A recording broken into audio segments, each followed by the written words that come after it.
transgenics is one of the key elements of biotechnology, and um, they have huge impacts on technology of agronomic practices, but it also depends on the consumer's willingness to buy foods and products from transgenic crops. Um, we're facing a global food shortage, especially with climate change and global warming. So it's becoming increasingly important. There's a lot of pressure on a much smaller part of the world where you have arable land. So we have to produce more food using less land, and the biotechnology can help overcome this major problem in the world of food security. But there's a lot of regulatory requirements and associated costs. And the industry here they're concentrated on the production and marketing of transgenic crop technologies. Recently, China has finally legalized the use of GMOs.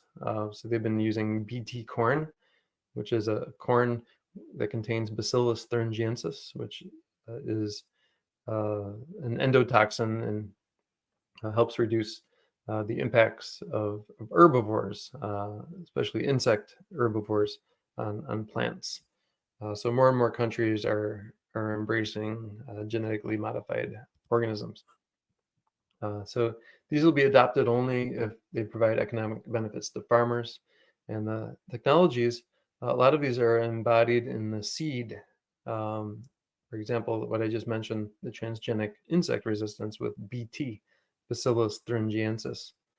And since the technology is in the seed, it might be easier for small scale, resource poor farmers to use them rather than these big industrial farms.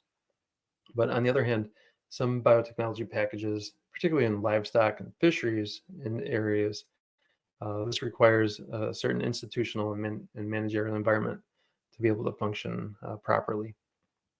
So in agriculture, it's widely used, but it's a little more complicated in livestock and fisheries areas.